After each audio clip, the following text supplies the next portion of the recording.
This video is going to go about showing you how to get the Rat King, which is an exotic sidearm in Destiny 2. A really cool looking gun, as you see it here with the rats on the side, looks pretty sweet. So first things first, you're going to have completed the main campaign. Once you do so, we're going to head on over to Titan and we need to complete the Enemy of My Enemy quest.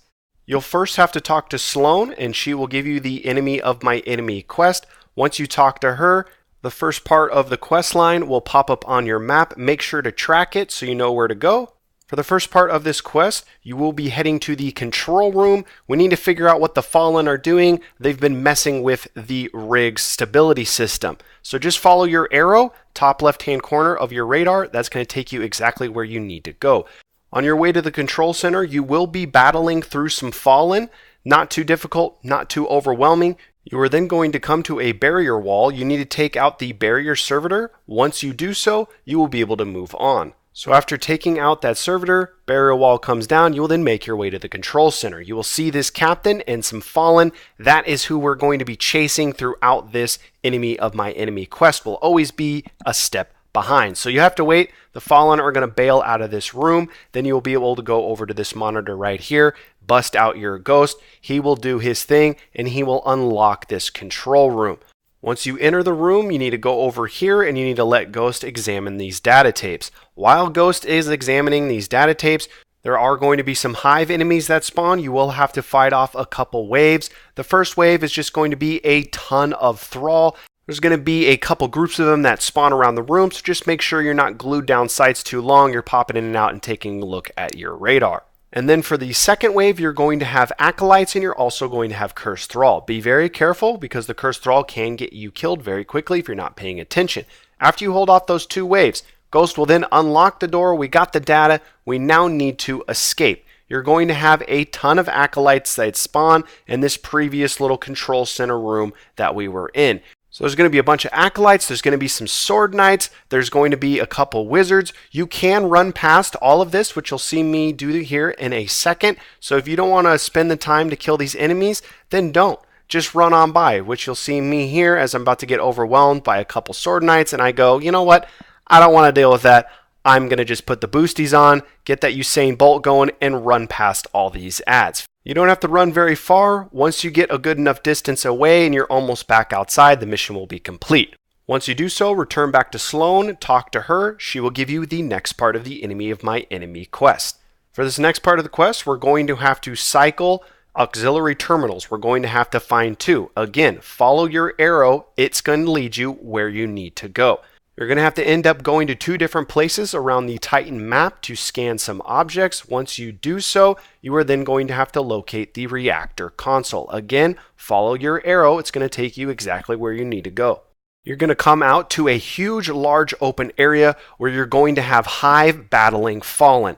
Do not waste any of your time clearing out all the ads that are in this big, huge open area. Where we need to go is the right-hand corner. But first, we're going to head on over here to this left-hand side. We need to light the dark. So we need to run past this little light.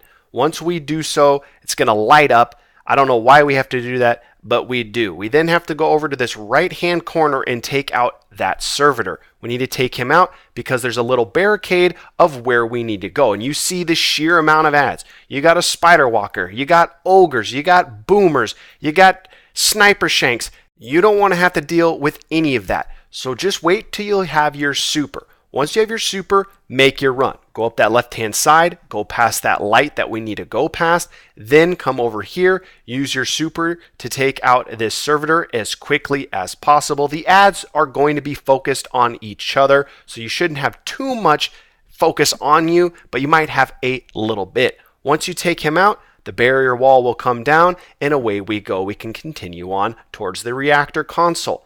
With this next few areas, you will have some Fallen ads, but as you see here, you can run on by. So if you don't want to kill these ads, then don't even waste your time. Just sprint on by.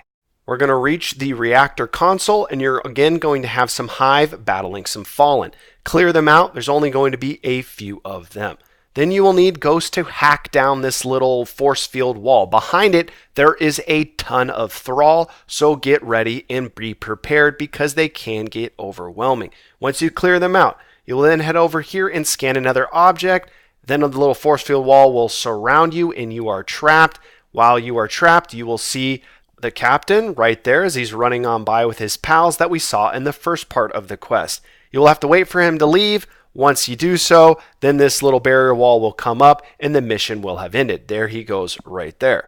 Once this part ends, the next part of the Enemy of My Enemy quest will pop up on your map. And this part is the last part of the Enemy of My Enemy quest. It's going to bring you back to the big open area that we just were, but you're not going to have the amount of ads that you did have. So for this part, we're going to head on over here to the left-hand side. Now you will have a huge shank right here. You do not have to take him out. You can if you want to, but I'm just going to run on by. You're then going to come to a little atrium room. I don't know what we want to call it. The green room right there with all those trees. There's going to be a servitor over on the right-hand side, a barricade servitor. You are going to have to take him out. Once you do so, the barricade will drop and we will be able to move on. You are then going to get your sprint on for a while and then you will come to a new area. And again, there's going to be another barricade. So we're going to have to take out another servitor. There's going to be a couple dregs.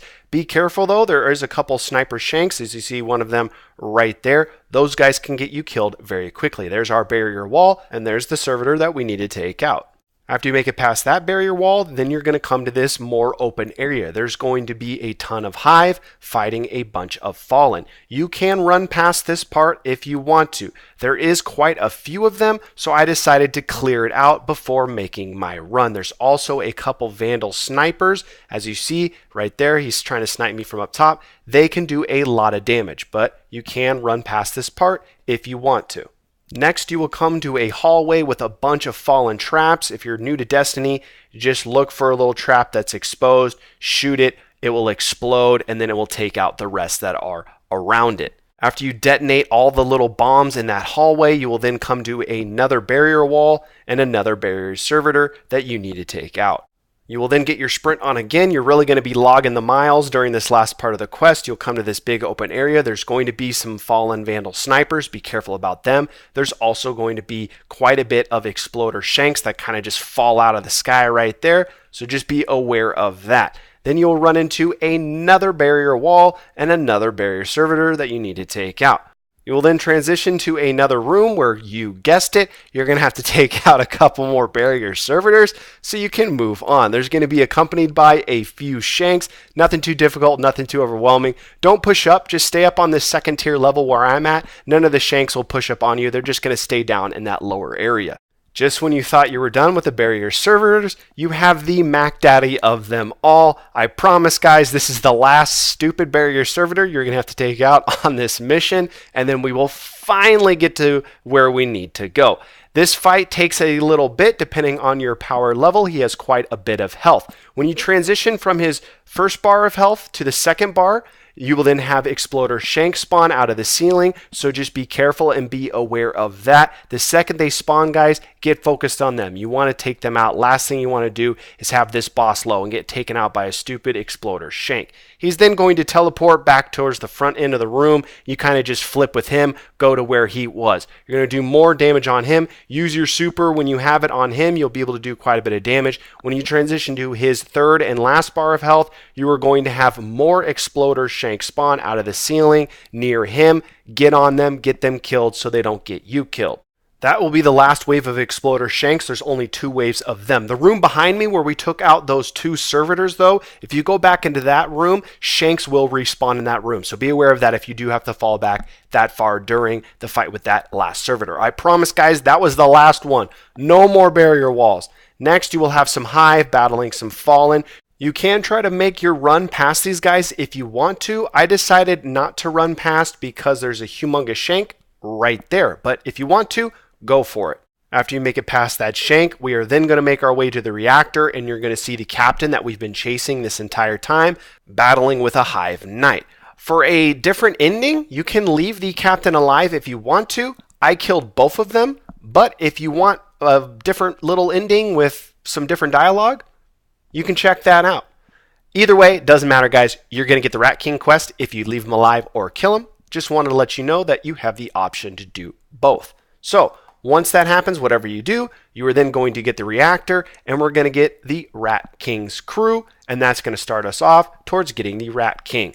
Now, before we get into this, you will have to do the rest of the steps in this quest with at least one other person in your fire team that has this quest as well. So you have to have at least one other person that also has this quest for you to be able to progress. So with that being said, the first part, you're going to have to do 3 patrol missions. Now the patrols, if you're new to Destiny, are these little beacons right here. Look for the symbol that I just picked up. Also look for the triangle. Those are the easiest and quickest patrols to knock out. If you do not have access to patrols yet, that means that you have not done the Cade patrol mission. After completing the main storyline, talk to Cade. He will have given you the patrol mission. The mission is literally called Patrols, and it's on the European Dead Zone, and it will have a blue crown symbol. If you have access to these little patrol beacons, then you've already completed and knock out your 3 patrols. Again, try to get the ones with the triangle and the little dot diamond symbol. Those are the easiest and quickest patrols to knock out. Once you complete 3 patrols, you will then get the next part of the Rat King's quest. For the next part, you're going to have to complete 2 public events. Very easy. Also make sure to do the heroic version of the public events if you can. That way you're getting a better opportunity to get better rewards. Once you complete 2 public events, you will then be given the next step of the quest. And that next part, you're going to have to complete 2 Crucible games. I've heard that strikes work as well, but Crucible games are going to be faster than a strike. And you don't have to win. You just have to participate. You can get your stuff pushed in. It don't matter. So once you knock out 2 games, you are then going to get the last part of the quest. And for the last part, you are going to have to complete the Nightfall with at least 5 minutes left on your timer. So after you kill the boss, you have at least 5 minutes left on your timer or more. The Rat King will drop. You'll see that here in a second. And there it is right there. We can go over the perks. You have the Rat Pack. This weapon becomes stronger when nearby allies also have it equipped, and that can stack up to 6 times. You have Small Bore, Tactical Mag, and then you have a cool perk, Vermin. Reloading after a kill gives you a period of brief invisibility, which can be really helpful for PvE. So for the Rat Pack perk, you see the gun is glowing. That's letting me know that the perk is active. I noticed that it seemed to fire faster. I didn't really notice anything else besides that. That was only with 3 people though. You do have to be really close. You got to be within like high-fiving range. It's not just if they have it equipped, if you have fellow teammates with it equipped. Who knows what it's going to be like if you had 6 people like in the raid with it. That'll be interesting to see what maybe those buffs might be. But with the invisibility, I think that is going to be the better perk. As you see guys, after every kill you reload, you can go invis. Probably only useful in certain situations, but useful nonetheless. Hopefully this video was helpful. Have a good one, guys. See ya.